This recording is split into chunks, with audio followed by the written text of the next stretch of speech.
Thank you for checking out our podcast today. We hope that the teaching you're about to hear would inspire you and motivate you on your incredible journey in becoming a better you. So please turn your attention to today's message.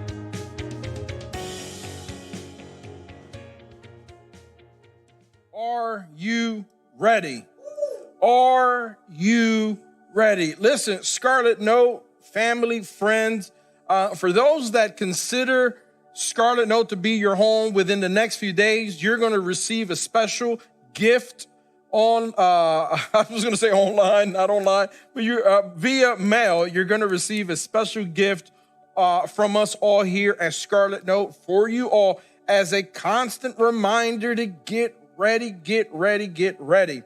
I want to take a moment and thank our friend Douglas for joining us today. He's going to be with us throughout the entire month of January. And we are just excited to have him join us, come on board, and helping us with this segment weekly for our children. All right, so we're going to get right into what God has for us all by way of his word. We heard worship by way of singing. We experienced worship by way of prayer. We experienced worship by way of giving. And we also experienced worship by way of all of the videos that we have included to kind of continue to keep a cohesive message of readiness. Now we're going to get ready for God's word. So for those that have or own an Apple product, if you own an Apple product, you are all probably familiar. When you are texting, did you know that there are three bubbles? Literally, there are three bubbles when you are texting on your phone, for those that have Apple products, that they flicker about after you send or you're receiving a text. And this flickering, these three bubbles, have been associated with great anxiety among many folk today, more than anything else. Can you imagine why? I'll tell you. That is because of what sometimes may feel like an eternity. You just don't know what to expect. While those bubbles are flickering, you don't know if you're going to hear good news. You don't know if someone's going to give you a good response. You don't know if someone's going to give you a good emoji. You don't know what to expect. So during the span of time, those seconds kind of create a moment of anxiety. As we move ahead in our new year, for the next 51 weeks, literally, they're going to be flickering like gray bubbles as we try to figure out what's going to happen next. Becky and I last year, and Becky didn't leave me. She's still here with us. So last year we had prepared all year, and even after preparing for all year, all of our plans went to shambles because God had other plans. Correct or not? Yeah. So this year we want to encourage you. We want to encourage you as you hear today's teaching, today's words, that you are understanding what to do while those flickering bubbles are moving about. So I want to thank God that for his children, there are promises that help us keep our peace and help us keep our joy while these bubbles of life are flickering on till life reveals what's the next move. This is exactly where we are going to find our protagonist this morning and for the duration of the month, and the story that we're going to continue to reference all month in our theme, Get Ready. Get ready. So for all of those that are here, can I hear you guys say, get ready? Get ready. All right, so down below, could you join us? And just down below, in your comment section. Can you write that in there? Get ready with an exclamation mark. Get ready, exclamation mark. Come on, let me know that you are getting ready. Put that down there. You know, after 400 years of captivity under the oppression or the oppressive hand of the Egyptians, a seemingly small and insignificant group of people, they were reluctantly freed, and they all left all that they knew. They left all that they had identified with for over 400 years. And they did this to follow some man who said he had heard God from a bush that was burning. This man, his name is Moses. And Moses was used mightily by God to lead the people of Israel for several decades through an unknown terrain and much uncertainty. No matter how great, how challenging, or how impossible the obstacles ahead, this man, Moses, was and would be a constant source of hope. He would be a constant source of stability. And most importantly, he was a constant voice of direction for this people who had now grown after these decades to a population of over 1 million. Well over 40 years in the wilderness, they had trekked in hope of arriving and settling in this so-called promised land they had been hearing about for many generations. They finally arrived at the outskirts of their promised land. They arrived at the outskirts of this land, and they were only separated by a river called the Jordan River.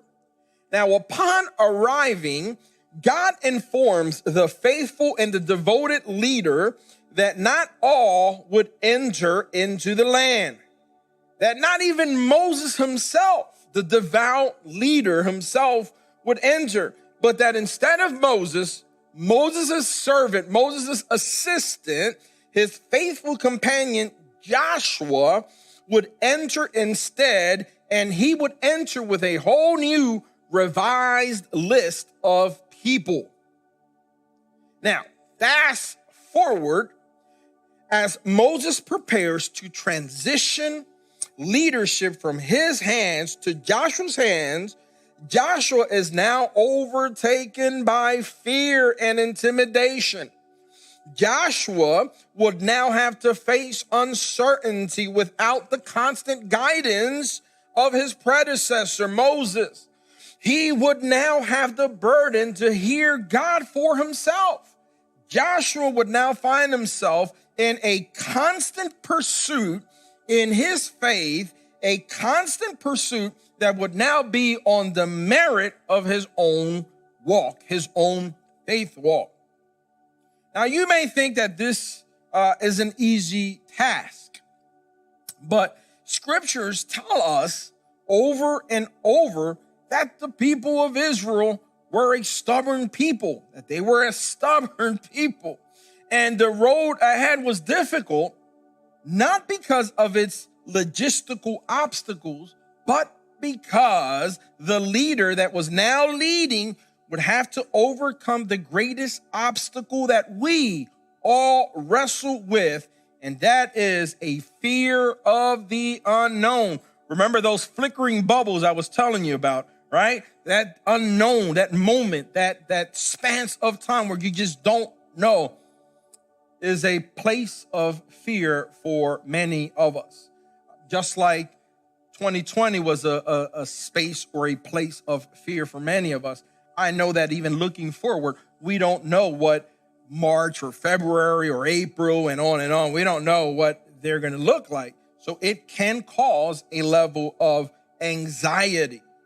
But no matter how terrible or terribly bad it may be, listen, what we know often seems better than what we don't know.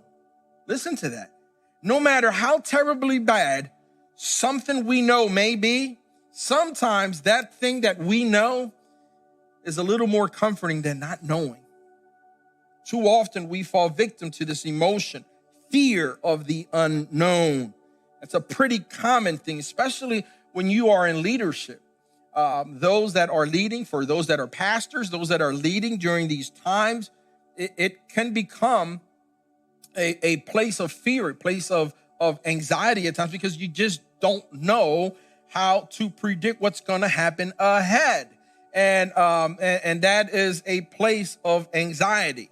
So as we look ahead at 2021, in my time of meditation and prayer, I really sensed that the Lord wanted me to look at Joshua's life and for it to be helpful to us all as we put 2020 behind us and we get ready to begin our trek, our walk into what God has promised us all in 2021.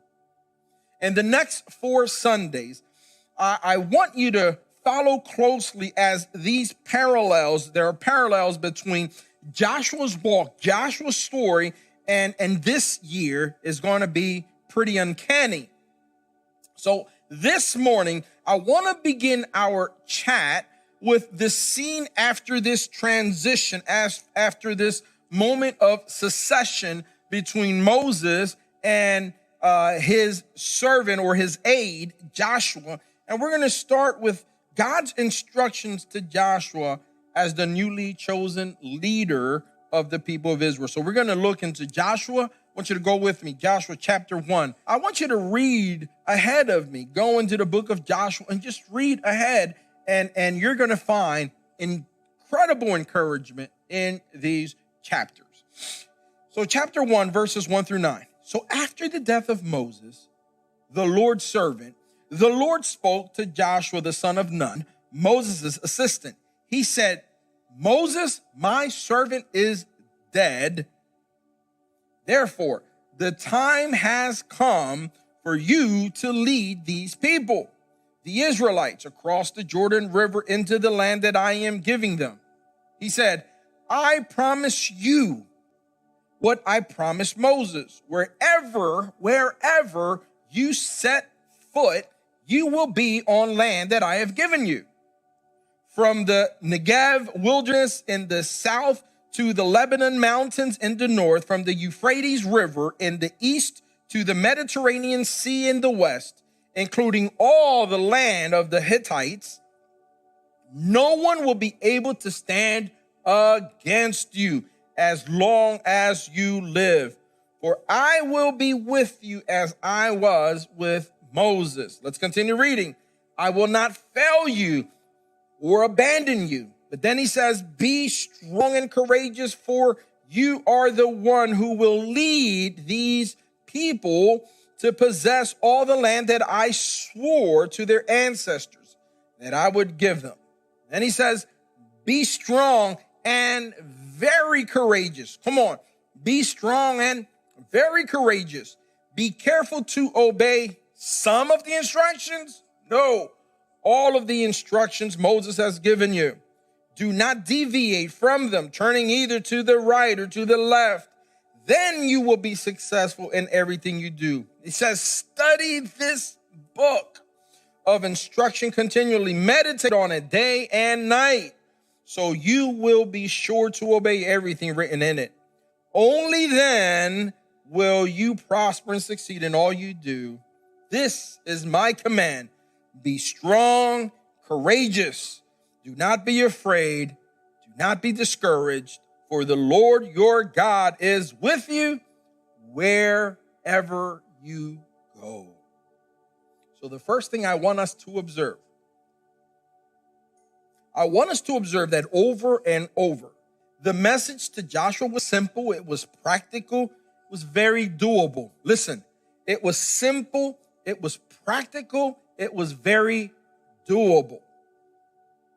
God begins with a constant reminder of the obvious. He states the obvious. He says, Moses, my servant, is dead.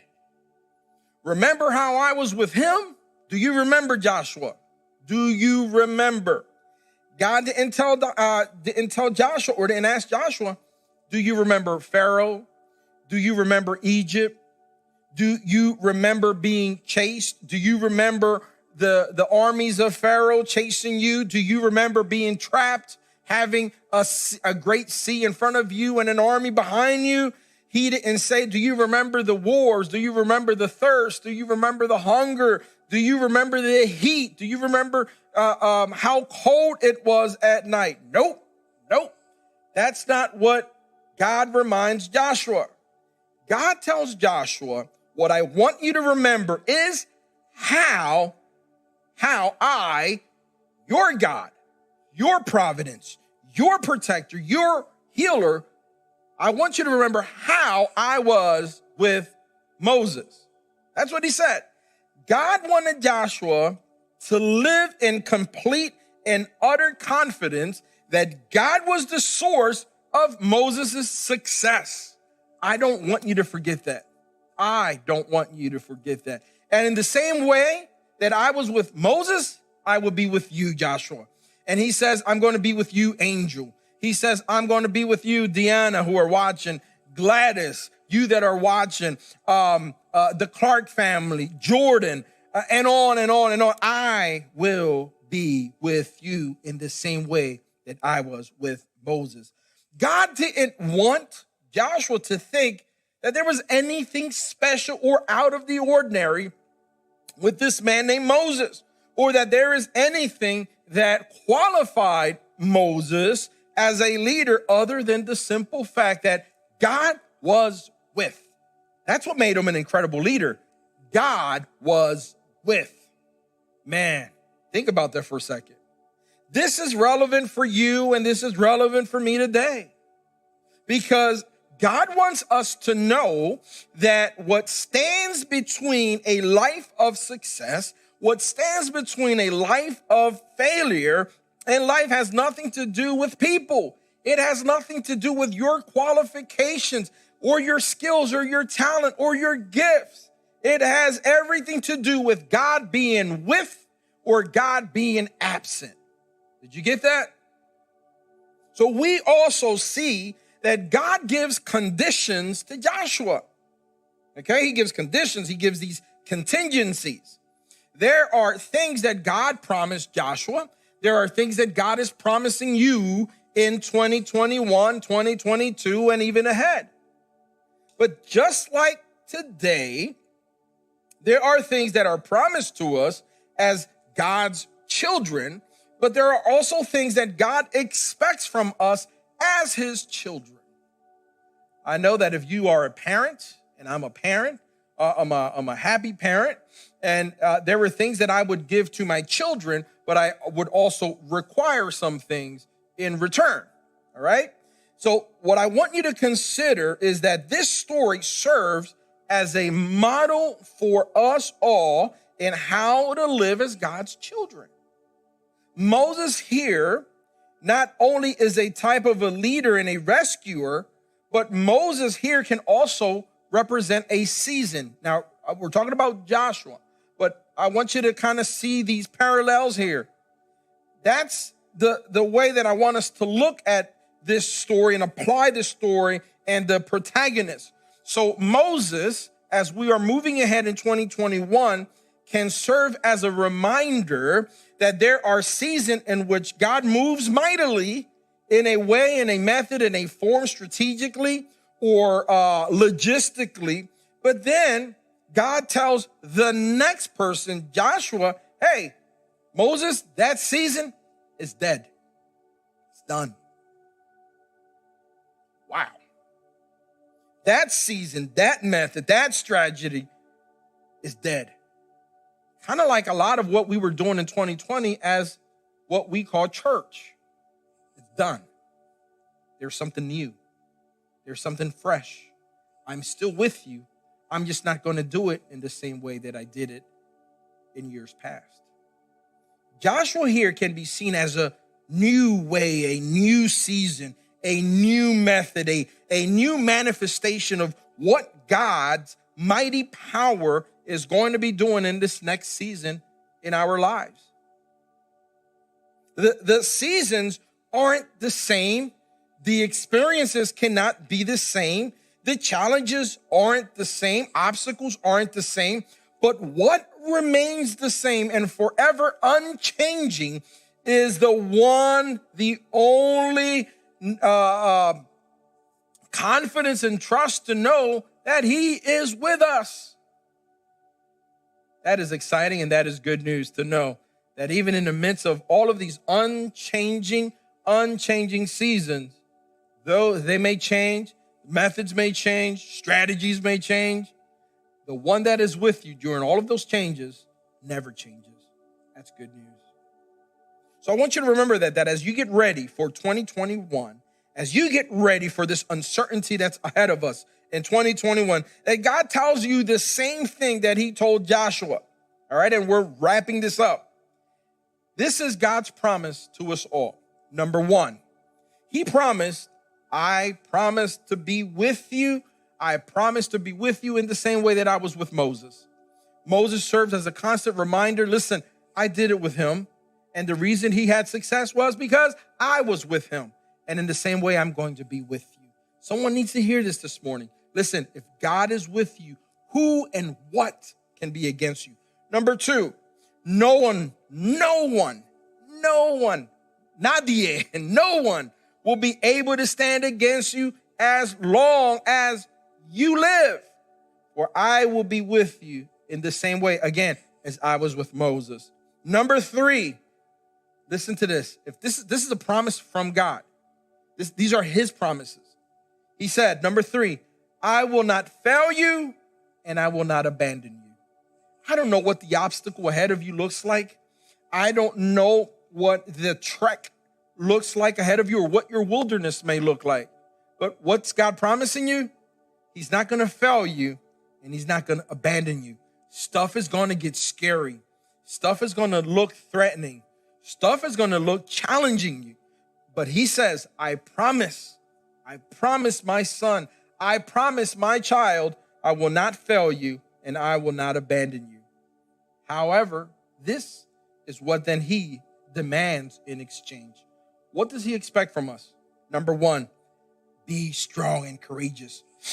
Come on, can you tell someone down there below, right down below, be strong and courageous. Be strong and courageous. In fact, that should be an incredible hashtag, be strong and courageous. Number two, he says, be careful to obey all the instructions that Moses gave you. Do not deviate from them. Number three, study this book of instruction continually. Meditate on it day and night. What's he saying?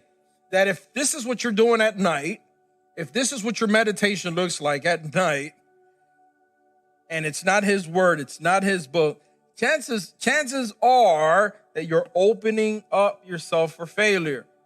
Pause daily, pause nightly, and meditate in his book. Meditate in his words day and night. Number four, and this is the last one, and we're done this morning with our service. Do not be afraid and do not be discouraged. The road ahead of us, as those flickering bubbles, those gray bubbles that I talked about when we're texting, the road ahead of us can look uncertain, and that's to be expected. However, our hope, our faith, that's where faith comes in. Faith means I have no evidence. I don't have evidence. I just believe. Thank you again for checking out our podcast. If you would like to find information about who we are or how to donate so that we can keep doing what we're doing, please check us out at www.scarletnote.org. See you next time.